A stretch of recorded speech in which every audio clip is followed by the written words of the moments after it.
Hello friends, कैसे हैं आप लोग। आज हम लोग जनरल एग्रीकल्चर के बारे में डिस्कस करने वाले हैं। इस जनरल एग्रीकल्चर के सेशन में हम लोग वायरस, वायरुसाइड, विरियन, प्रियन इन सभी के बारे में डिस्कस करेंगे और बहुत सारे टॉपिक हम लोग आज डिस्कस करने वाले हैं। तो वीडियो के लास्ट तक बने रहिए। चलिए सेशन को स्टार्ट करते हैं। देखिए, सबसे पहले हम लोग यहाँ जान लेते हैं वायरस, विरियन, वायरुसाइड, प्रियन, इन सभी को हम लोग आज यहाँ पे समझ लेते हैं। और एक होता है वायरॉइड, इन सभी को समझ लेते हैं। तो देखिए, वायरस का मतलब जैसा कि आपको पता है, ये क्या होता है, डीएनए या फिर आरएनए होता है और प्लस इसके साथ क्या होता है, प्रोटीन। इसके साथ होता है प्रोटीन का खोल या फिर प्रोटीन का कवर, जिसको हम बोलते हैं कैप्सिड। ठीक है, जो प्रोटीन की कवरिंग होती है डीएनए या आरएनए के ऊपर, इसको हम बोलते हैं कैप्सिड। तो वायरस क्या होता है, डीएनए या फिर आरएनए और प्लस प्रोटीन, और इसके पास होता क्या है, with virulent property, with virulent property. तो वायरस का मतलब क्या है, डीएनए या फिर RNA plus protein with virulent properties को हम क्या कहेंगे, वायरस कहेंगे। देखिए, वायरस क्या है, एक ब्रॉड टर्म है। वायरस जो है एक ब्रॉड टर्म है। इसका हम यूज तब भी करते हैं जब ये लिविंग ऑर्गेनिज्म के अंदर हो और या फिर ये लिविंग ऑर्गेनिज्म के बाहर हो। तो it may be present inside the living organism or outside of the living organism। तो वायरस टर्म का यूज हम जो है न्यूक्लियो प्रोटीन के लिए करेंगे। डीएनए भी न्यूक्लिक एसिड है और आरएनए भी क्या है, न्यूक्लिक एसिड है, प्लस प्रोटीन है, तो हम इसको क्या करेंगे, न्यूक्लियो प्रोटीन कहेंगे। तो हम वायरस टर्म का यूज हम न्यूक्लियो प्रोटीन के लिए करेंगे, ऐसा न्यूक्लियो प्रोटीन जो कि वायरुलेंट प्रॉपर्टी रखता है और ये या तो जो है लिविंग बॉडी के अंदर होगा या फिर लिविंग बॉडी के बाहर होगा। तो इसके लिए हम टर्म यूज करेंगे वायरस। अब देखिए, यहाँ पे दूसरा टर्म यूज हो रहा है विरियन। अंतर क्या है वायरस और विरियन में, इस चीज को हम लोग समझ लेते हैं। तो देखिए, विरियन भी क्या होता है, न्यूक्लियो प्रोटीन होता है। विरियन भी क्या होता है, न्यूक्लियो प्रोटीन होता है। विरियन भी न्यूक्लियो प्रोटीन होता है, मतलब या तो डीएनए होगा या तो आरएनए होगा और इसके ऊपर भी क्या होगा, प्रोटीन का एक कवर होगा, जिसको हम बोलेंगे क्या, कैप्सिड। क्या बोलेंगे, कैप्सिड हम बोलेंगे इसको। इसके ऊपर भी क्या होगा, प्रोटीन का कवर होगा, जिसको हम बोलेंगे कैप्सिड। अब ये भी वायरुलेंट प्रॉपर्टी रखेगा, लेकिन ये इनसाइड नहीं होगा, लिविंग ऑर्गेनिज्म के इनसाइड नहीं होगा, ये केवल और केवल आउटसाइड होगा। तो विरियन भी एक प्रकार का वायरस है जो कि लिविंग बॉडी के आउटसाइड प्रेजेंट है। ठीक है, लिविंग बॉडी के आउटसाइड प्रेजेंट है। तो विरियन भी यहाँ पे क्या है, एक वायरस है, लेकिन हम एक स्पेसिफिक टर्म यूज कर रहे हैं वायरस के लिए, जब वो लिविंग बॉडी के बाहर है, उसके लिए हम टर्म यूज कर रहे हैं विरियन। ठीक है, उसके लिए टर्म हम यूज कर रहे हैं विरियन। अब देखिए, यहाँ पे लिखा है वायरुसाइड। यहाँ पे लिखा है वायरुसाइड। वायरुसाइड जो होते हैं ये स्मॉल पार्टिकल्स होते हैं, स्मॉल पार्टिकल्स होते हैं। ये किसके स्मॉल पार्टिकल्स, वायरस के, ऑफ वायरस। तो वायरस के स्मॉल पार्टिकल्स को हम क्या कहते हैं, वायरुसाइड कहते हैं। वायरस के स्मॉल पार्टिकल्स को ही हम क्या कहते हैं, वायरुसाइड कहते हैं। ठीक है, अब देखिए, यहाँ पे लिखा हुआ है पिरियन। पिरियन क्या होता है, पिरियन क्या है, पिरियन जो है प्रोटीन है। पिरियन क्या है, प्रोटीन है with virulent property, with virulent property, मतलब ये डिजीज काज कर सकता है, इसके अंदर क्या है, वायरुलेंसी है। ठीक है, तो पिरियन जो है प्रोटीन है, इसके पास ना तो डीएनए है ना तो आरएनए है, केवल और केवल क्या है, प्रोटीन है जिसके पास वायरुलेंट प्रॉपर्टी है, तो इसको हम क्या बोलेंगे, पिरियन बोलेंगे, इसको हम पिरियन बोलेंगे। अब टर्म आता है वायरॉइड।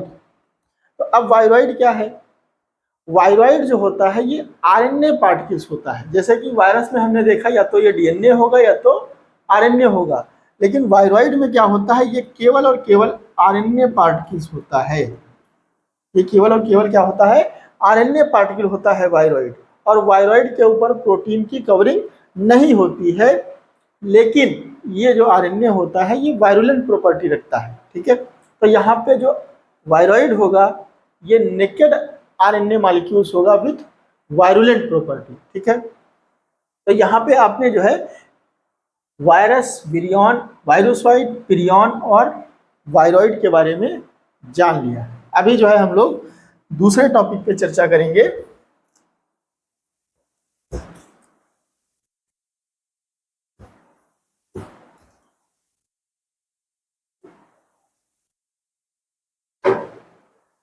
अब देखिए कुछ फैक्ट के बारे में हम जानेंगे। जैसे कि जो मिल्क होता है, मिल्क ये वाइट कलर का होता है। तो इसका जो वाइट कलर है ये किसके वजह से है, ये केसीन प्रोटीन की वजह से है। किसके वजह से है, केसीन प्रोटीन की वजह से है। तो मिल्क का जो वाइट कलर होता है ये केसीन प्रोटीन के वजह से होता है। मिल्क का जो है येलो कलर किसकी वजह से होता है, ये भी पूछा जाता है। येलो कलर किसकी वजह से होता है, ये कैरोटीन की वजह से होता है। मिल्क अगर येलो कलर का है तो ये कैरोटीन की वजह से है। और कैरोटीन जो है, बीटा कैरोटीन जो है, ये विटामिन ए का प्रिकर्सर माना जाता है। ठीक है, तो मिल्क का येलो कलर जो होगा ये कैरोटीन की वजह से होगा। मिल्क का जो व्हाइट कलर होगा ये केसीन प्रोटीन की वजह से होगा। अब देखिए अगर मिल्क में पिंक कलर है, मिल्क में अगर पिंक कलर है तो पिंक कलर किसके वजह से होगा, पिंक कलर जो होगा ये होगा विटामिन B2 की वजह से, विटामिन B2 की वजह से। और विटामिन B2 को हम क्या बोलते हैं, राइबोफ्लेविन, राइबोफ्लेविन। ठीक है, विटामिन B2 को हम क्या बोलते हैं, राइबोफ्लेविन। ठीक है, अब देखिए चूंकि यहाँ पे विटामिन B2 आया है, विटामिन B2 के बारे में आप जान रहे हैं कि ये है राइबोफ्लेविन। राइबोफ्लेविन जो होता है ये बेल में सबसे अधिक पाया जाता है। विटामिन B2 जो होता है ये बेल में सबसे अधिक पाया जाता है। अब विटामिन B1 को क्या कहते हैं, विटामिन B1 को कहते हैं थायमीन, विटामिन B1 को कहते हैं थायमीन। ठीक है, अब क्वेश्चन आता है भाई विटामिन B3 को क्या बोलते हैं, तो विटामिन B3 को बोलते हैं नियासिन, विटामिन B3 को बोलते हैं नियासिन या फिर निकोटिनिक एसिड। विटामिन B3 को बोलते हैं नियासिन या फिर निकोटिनिक एसिड। विटामिन B5 को क्या बोलते हैं, विटामिन B5 को क्या बोलते हैं, विटामिन B5 को बोलते हैं pantothenic acid, pantothenic acid, pantothenic acid. Vitamin B5 को बोलते हैं पैंटोथेनिक एसिड। B2 को बोलते हैं राइबोफ्लेविन, B1 को बोलते हैं थायमिन और B3 को बोलते हैं नियासिन या फिर निकोटिनामाइड। ठीक है, तो विटामिन B5 तक हम लोग डिस्कस कर लिए। अभी जो है विटामिन B6, विटामिन B6 इसको क्या बोलते हैं भाई, विटामिन B6 को बोलते हैं पायरिडॉक्सिन, विटामिन B6 को बोलते हैं पायरिडॉक्सिन, विटामिन B6 को बोलते हैं पायरिडॉक्सिन। और most important vitamin B12, vitamin B12 को क्या बोलते हैं भाई, विटामिन B12 को बोलते हैं cobalt amine, cobalt amine, cobalt amine. Vitamin B12 को क्या बोलते हैं, कोबाल्ट एमीन। और इसमें कौन सा एलिमेंट पाया जाता है, कोबाल्ट पाया जाता है। यहाँ पे नाम से ही पता चल रहा है विटामिन B12 में क्या पाया जाता है, कोबाल्ट एमीन। ठीक है, अब देखिए विटामिन H को किस नाम से जानते हैं, विटामिन H, विटामिन H को कहते हैं बायोटिन, विटामिन H को कहते हैं बायोटिन, विटामिन H को कहते हैं बायोटिन। नेक्स्ट जो है विटामिन C को क्या कहते हैं भाई, विटामिन C को क्या कहते हैं, विटामिन C को हम कहते हैं एस्कॉर्बिक एसिड, विटामिन C को हम कहते हैं एस्कॉर्बिक एसिड। विटामिन सी को हम कहते हैं एस्कॉर्बिक एसिड। विटामिन सी को क्या कहते हैं? एस्कॉर्बिक एसिड कहते हैं। विटामिन सी को एस्कॉर्बिक एसिड कहते हैं, तो विटामिन डी को हम क्या कहते हैं? विटामिन डी को क्या कहते हैं भाई? विटामिन डी को हम कहते हैं कैल्सीफेरॉल। विटामिन डी को हम कहते हैं कैल्सीफेरॉल। विटामिन डी को हम कहते हैं कैल्सीफेरॉल। और विटामिन ए को क्या कहा जाता है भाई? विटामिन ए को कहा जाता है रेटिनॉल। विटामिन ए को कहा जाता है रेटिनॉल। विटामिन ई को क्या कहते हैं? विटामिन ई को कहा जाता है टोकोफेरॉल। विटामिन ई को कहा जाता है टोकोफेरॉल। ठीक है, तो इतने सारे विटामिन के बारे में आप जान गए। यहाँ पे हम लोग डिस्कस कर रहे थे कलर के बारे में। अगर मिल्क का कलर व्हाइट है तो ये किसकी वजह से होगा? केसीन प्रोटीन की वजह से होगा। अगर मिल्क का कलर येलो है तो वो फिर कैरोटीन की वजह से होगा। और मिल्क का कलर अगर पिंक है तो वो फिर विटामिन B2 की वजह से होगा। तो कलर की जब बात चल ही रही थी तो कलर से हम जो है डिस्कस कर लेते हैं कि भाई येलो कलर अगर हो जाता है अनियन में, yellow colour of onion, yellow colour of onion, तो ये किसके वजह से होता है? ये होता है क्वेरसेटिन की वजह से। ये होता है क्वेरसेटिन की वजह से। अनियन अगर येलो कलर का हो जाता है तो वो किसकी वजह से होता है? क्वेरसेटिन की वजह से होता है। चिली का रेड कलर किसकी वजह से होता है? Red colour of chilli. Chilli में रेड कलर किसकी वजह से होता है?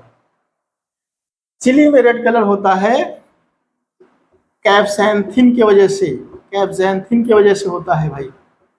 चिली का जो रेड कलर होता है कैप्सैंथिन की वजह से होता है, जबकि इसमें पंजेंसी जो होता है वो कैप्सेसिन की वजह से होता है। लेकिन रेड कलर जो होता है किसकी वजह से होता है? कैप्सैंथिन की वजह से होता है। ठीक है, अब रेड कलर जो पपाया का रेड कलर जो एप्पल का होता है, रेड कलर जो एप्पल का होता है, रेड कलर ऑफ एप्पल, ये किसकी वजह से होता है भाई? ये एंथोसाइनिन की वजह से होता है। एंथोसाइनिन की वजह से होता है। रेड कलर ऑफ एप्पल किसकी वजह से होगा? एंथोसाइनिन की वजह से होगा। और रेड कलर जो होगा भाई, रेड कलर ऑफ चिली तो हम लोग पढ़ लिए। Carrot, red colour of carrot, ये भी किसकी वजह से होगा? एंथोसाइनिन की वजह से होगा। रेड कलर ऑफ कैरेट किसकी वजह से होगा? एंथोसाइनिन की वजह से ही होगा। और ऑरेंज कलर कैरेट का किसकी वजह से होगा भाई? Orange colour of carrot, orange colour of carrot, ये किसकी वजह से होगा? ऑरेंज कलर ऑफ कैरेट किसकी वजह से होगा भाई? कैरोटीन की वजह से होगा। इसीलिए कहते हैं जो ऑरेंज कलर की कैरेट होती है ये आंखों के लिए ज़्यादा अच्छी रहती है, क्योंकि ऑरेंज कलर की जो कैरेट होती है इसमें क्या पाया जा रहा है? कैरोटीन। और कैरोटीन क्या होता है? विटामिन ए का प्रीकर्सर होता है, मतलब आंखों के लिए अच्छी रहती है ऑरेंज कलर की कैरेट। तो इतने हमने जो है कलर के बारे में, अभी और कलर हैं नहीं, उनको भी डिस्कस कर लेते हैं।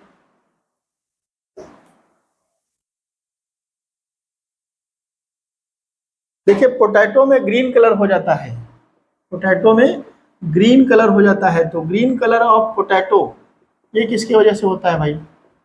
ग्रीन कलर ऑफ पोटैटो ये आप लोगों को पता है, ये होता है सोलेनिन की वजह से। सोलेनिन की वजह से होता है। सोलेनिन जो होता है ये टॉक्सिक होता है। सोलेनिन जो होता है ये टॉक्सिक होता है, मतलब हानिकारक होता है। तो अगर ये मोर देन 5 अगर ये लेस देन 5 mg है पर ग्राम, मतलब 1 ग्राम में अगर ये 5 mg से कम है तो ये एक्सेप्टेबल होगा, तब ये एक्सेप्टेबल होगा, नो प्रॉब्लम। लेकिन अगर ये 20 mg तक पहुंच गया बढ़ते बढ़ते इक्वल टू, या फिर ये मोर देन 20 mg हो गया पर ग्राम, तो ये क्या होगा? टॉक्सिक हो जाएगा भाई। क्या होगा? टॉक्सिक हो जाएगा। अब देखिए येलो कलर जो होता है पपाया में, ये किसकी वजह से होता है? Yellow colour of papaya, yellow colour of papaya ये किसकी वजह से होता है भाई? ये होता है कैरिका जैंथिन की वजह से, कैरिका जैंथिन की वजह से, कैरिका जैंथिन की वजह से होता है ये। येलो कलर ऑफ पपाया किसकी वजह से होगा? कैरिका जैंथिन की वजह से, क्योंकि इसको क्या बोलते हैं? कैरिका पपाया बोलते हैं। पपाया को क्या बोलते हैं? Carica papaya. तो इसी की वजह से जो येलो कलर है इसमें क्या बोलेंगे? कैरिका जैंथिन की वजह से होता है, ठीक है। जबकि ग्रीन कलर जो पोटैटो में होता है ये सोलेनिन की वजह से होता है, और सोलेनिन जो होता है ये टॉक्सिक होता है। अगर लेस देन 5 mg है तो एक्सेप्टेबल है, अगर 20 mg तक पहुंच गया तो ये फिर टॉक्सिक हो जाएगा। क्या हो जाएगा? टॉक्सिक हो जाएगा, ठीक है। अभी देखिए गेस्टेशन पीरियड पूछा जाता है। गेस्टेशन पीरियड, गेस्टेशन पीरियड पूछा जाता है। एनिमल्स में गेस्टेशन पीरियड क्या होता है? गेस्टेशन पीरियड का मतलब होता है प्रेगनेंसी पीरियड, ठीक है। उसी को क्या बोलेंगे? Gestation period, pregnancy period. अब अलग अलग एनिमल्स का जो है गेस्टेशन पीरियड अलग अलग होता है। जैसे कि एलिफेंट की अगर बात करें, एलिफेंट का गेस्टेशन पीरियड होता है 730 दिन। एलिफेंट का गेस्टेशन पीरियड कितना होता है? 730 दिन, ठीक है। इसके बाद अगर हम बात करें डंकी की अगर बात करें, गधे की बात करें, तो ये जो है 374 दिन का होता है भाई, 374 दिन का होता है। इसी तरीके से अगर हम जो है बात करें किसकी? ऊंट की, कैमल की हम बात करें, कैमल की, तो कैमल का कितना होता है भाई? कैमल का 370 दिन होता है, 370 दिन होता है।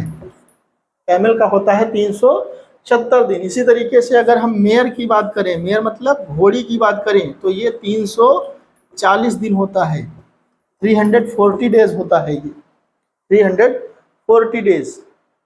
तो ये अलग अलग एनिमल्स हैं जिनका गेस्टेशन पीरियड अलग अलग होता है। देखिए साइज के आधार पे होता है, जिन एलिमेंट्स का साइज ज़्यादा है तो उसमें गेस्टेशन पीरियड ज़्यादा होगा, क्योंकि उनका बेबी भी बहुत काफ़ी बड़ा होगा। जैसे एलिमेंट्स का बेबी जो होगा वो काफ़ी बड़ा होगा, तो उसको डेवलपमेंट में टाइम लगेगा ना। तो इस तरीके से साइज के आधार पे जो है आप इसको देख सकते हैं, मेमोराइज कर सकते हैं। इसके बाद अगर हम बात करें तो बफेलो, इसको पहले इरेज कर देते हैं, देन उसके बाद देखते हैं। बफेलो का जेस्टेशन पीरियड कितना होता है? बफेलो, इसका होता है 310 दिन, 310 डेज, 310 डेज। काऊ का कितना होता है? 280 डेज, 280 दिन होता है। काऊ का कितना होता है? 280 दिन होता है। वुमेन का कितना होता है?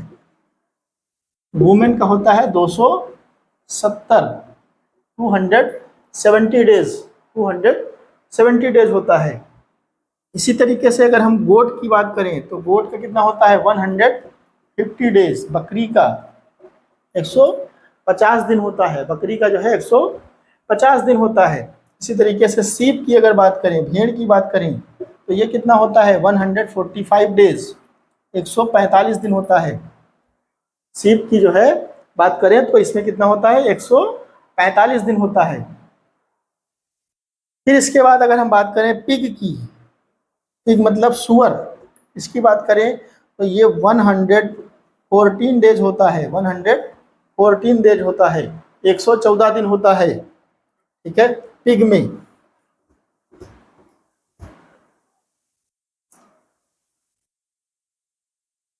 डॉग की अगर बात करें, डॉग की, तो डॉग में जो है ये 63 डेज का होता है, और कैट में ये 55 डेज का होता है, ठीक है।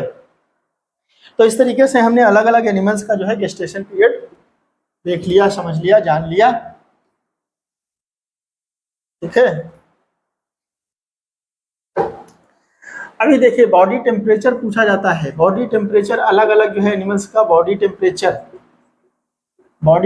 क्या होता है भाई, ये पूछा जाता है। अलग अलग एनिमल्स का बॉडी टेम्परेचर कितना है ये हमसे पूछा जाता है एग्जामिनेशन में। तो देखिए जैसा कि आप जानते हैं 98.4 डिग्री फ़ारेनहाइट में है, ये याद रखिएगा। डिग्री सेल्सियस में मत कर दीजिएगा, डिग्री सेल्सियस में इतना होगा तो कोई भी ऑर्गेनिज्म होगा जो वो जल जाएगा, है नहीं। तो ये 98.4 ये किसका होता है, मेन का। किसका होता है, मेन का। 98.6 डिग्री फ़ारेनहाइट ये किसका होता है, वुमेन का। वुमेन का 98.6। इसी तरीके से अगर हम बात करें डॉग एंड कैट की, तो इसमें कितना होता है 101 101 डिग्री फ़ारेनहाइट, ठीक है 101 101 डिग्री फ़ारेनहाइट। काऊ का कितना, पहले बफेलो देख लेते हैं, बफेलो का कितना होता है भाई, बफेलो का भी 101 डिग्री फ़ारेनहाइट। काऊ का कितना होता है, काऊ का 101.5 डिग्री बढ़ गया भाई। काऊ का कितना होता है 101.5 डिग्री फ़ारेनहाइट। डिग्री फ़ारेनहाइट जरूर याद रखिएगा, डिग्री सेल्सियस मत कर दीजिएगा ना। तो काऊ का हो गया। इसके बाद देखिए भाई, इसके बाद देखिए पिग। पिग का कितना होता है 102.6 डिग्री फ़ारेनहाइट।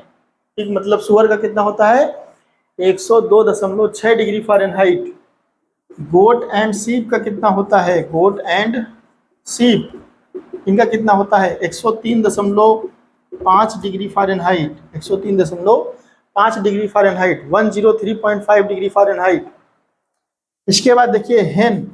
हेन का सबसे ज़्यादा होता है, हेन का होता है 107.2 डिग्री फ़ारेनहाइट। सबसे ज़्यादा किसका होता है, हेन का होता है। तो यहाँ पे हेन का बहुत ज़्यादा पूछा जाता है, हेन का बॉडी टेम्परेचर और पिग का बॉडी टेम्परेचर ये बहुत ज़्यादा पूछा जाता है, तो इसको आप लोग याद रखिए।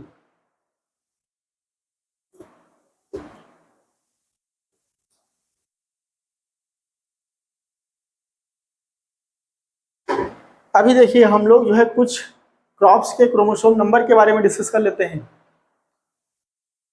सबसे पहले हम लोग डिस्कस कर लेते हैं उड़द की, ठीक है, उर्द। तो ए क्या होता है भाई, ये होता है बिगना मूंगो। क्या होता है भाई, बिगना मूंगो। किस फैमिली का है, लेगुमिनेसी फैमिली का है। किस फैमिली का है, लेगुमिनेसी फैमिली का है। ये किस फैमिली का है, लेगुमिनेसी फैमिली का है। इसी को हम बोलते हैं क्या, फेबेसी फैमिली, इसी को बोलते हैं भाई हम, इसी को हम बोलते हैं फेबेसी फैमिली।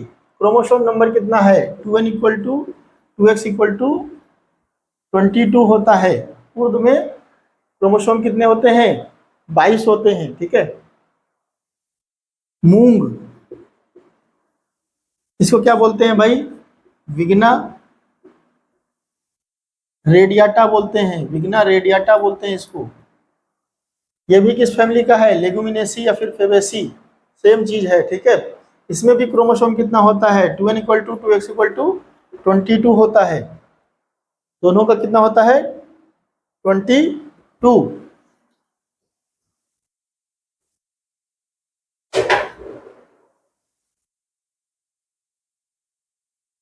तो मूंग और उड़द को हमने डिस्कस कर लिया। अभी देखिए अरहर। अरहर मतलब कैजेनस कजान, कैजेनस कजान। इसका कितना होता है, इसको पिजियन पी भी बोलते हैं ना, इसको पिजियन पी भी बोलते हैं भाई, पिजियन पी भी बोलते हैं, अरहर भी बोलते हैं, ठीक है। इसका कितना होता है 2n equal to 2x equal to 22। अरहर का भी 22 क्रोमोसोम होता है नंबर। इसके बाद फ्रेंच बीन, फ्रेंच बीन जिसको बोलते हैं क्या, राजमा। क्या बोलते हैं, राजमा। फ्रेंच बीन मतलब राजमा। इसका बॉटनिकल नेम क्या होता है, Phaseolus vulgaris, Phaseolus vulgaris, Phaseolus vulgaris. इसमें भी क्रोमोसोम कितने होते हैं 2n equal to 2x equal to 22, 22 chromosome होते हैं फ्रेंच बीन में भी, ठीक है। अरहर में, फ्रेंच बीन में, उर्द में, मूंग में, इनमें सब में क्रोमोसोम कितने होते हैं 22। इसके बाद देखिए किसमें, काउपी। काउपी मतलब लोबिया, काउपी मतलब लोबिया। इसमें क्रोमोसोम कितना होता है? इसमें भी 2n equal to 2x equal to 22 होता है। इसको बोलते हैं क्या है लोबिया को? विग्ना साइनेंसिस। विग्ना साइनेंसिस, लोबिया को क्या बोलते हैं? विग्ना साइनेंसिस। इसमें भी क्रोमोसोम कितने होते हैं? 22। ठीक है, तो इस तरीके से हमने जो है अलग अलग क्रॉप्स के क्रोमोसोम नंबर को डिस्कस किया, जो कि ये पल्सेस थी ना। अभी पल्सेज में ही अगर हम बात करें पी की, मटर, इसको बोलते हैं पाइजम शटाइवम। किस फैमिली की है भाई? लेगुमिनेसी फैमिली की है। लेगुमिनेसी फैमिली की है मटर। मटर दो तरीके की होती है, एक तो फील्ड पी और दूसरा वेजिटेबल पी।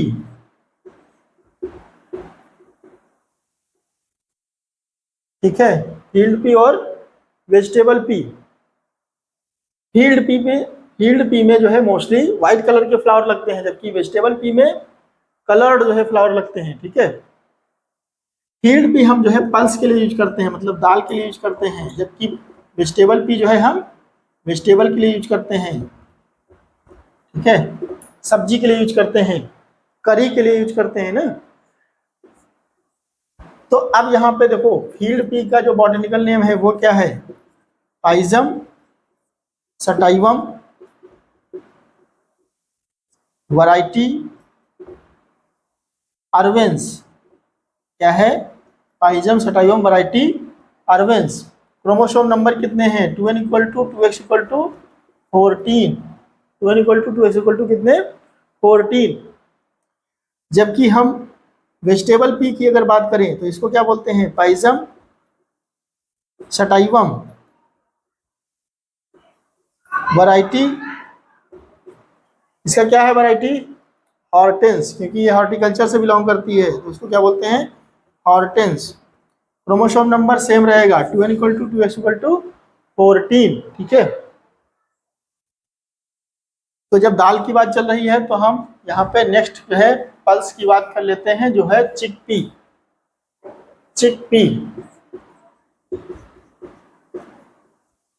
जिसको कि बोलते हैं बंगाल ग्राम भी बोलते हैं भाई, इसको बंगाल ग्राम भी बोलते हैं और इसको ग्राम भी बोलते हैं। ठीक है, चिकपी है नहीं, चना, ये भी लेग्यूमिनेसी फैमिली से बिलोंग करती है। इसमें देखिए क्या है, इसमें दो तरीके के हैं, इसमें भी दो तरीके के हैं, चिकपी में भी दो तरीके के हैं। एक तो मैक्रोस्पर्मा, मैक्रोस्पर्मा, और दूसरा माइक्रोस्पर्मा। इसमें भी दो तरीके की हैं, मैक्रोस्पर्मा और माइक्रोस्पर्मा।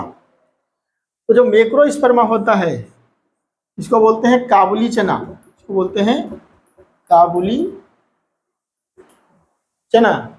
और जो माइक्रोस्पर्मा होता है इसको बोलते हैं देसी चना। ये देसी है माइक्रोस्पर्मा, और मैक्रो क्या है? काबुली है। जैसा कि आपको पता है काबुली क्या होता है? साइज में बड़ा होता है, इसीलिए यहाँ पे क्या लगा हुआ है? मैक्रो। मैक्रो मतलब बड़ा, स्पर्मा मतलब सीड। जब बड़े सीड होंगे तो उसको क्या बोलेंगे? मैक्रोस्पर्मा। माइक्रो मतलब छोटा, स्पर्मा मतलब सीड। जब छोटे सीड होंगे तो उसको क्या बोलेंगे? माइक्रोस्पर्मा, देसी। दूसरा डिफरेंस आप जानते हो, जैसे हमने बताया काबुली बड़ा होगा साइज में, देसी जो है छोटा होगा। इसी तरीके से काबुली जो होता है वो व्हाइट कलर का होता है, जबकि देसी जो होता है ये ब्राउन कलर का होता है। ठीक है, तो ये दो तरीके के होते हैं, दोनों को अलग अलग बॉटनिकल नेम से जो है इंगित किया जाता है। तो जैसे कि हम मैक्रोस्पर्मा की बात करें, मैक्रोस्पर्मा की बात करें, मैक्रोस्पर्मा इसको क्या बोलते हैं? साइसर काबुलियम, साइसर काबुलियम बोलते हैं इसको। काबुली चना है ना ये, इसको क्या बोलते हैं? साइसर काबुलियम। और इसी का छोला बनता है, इसीलिए इसमें क्रोमोसोम कितने होते हैं? 16। ठीक है, तो यहाँ पे 2n equal to 2x equal to कितने क्रोमोसोम होंगे? 16। ठीक है, काबुली चना में कितने क्रोमोसोम होंगे? 16 होंगे। और हम देसी को क्या बोलेंगे? देसी को बोलेंगे साइसर एराइटनम, साइसर एराइटनम बोलेंगे। इसमें क्रोमोसोम कितने होते हैं? 2n equal to 2x equal to 14। तो ये हमने जो है पल्सेस का क्रोमोसोम नंबर डिस्कस कर लिया। तो आज काफी चीजें हम लोग डिस्कस कर चुके हैं। आज के लिए इतना ही, मिलते हैं नेक्स्ट में। Thank you very much for listening to me.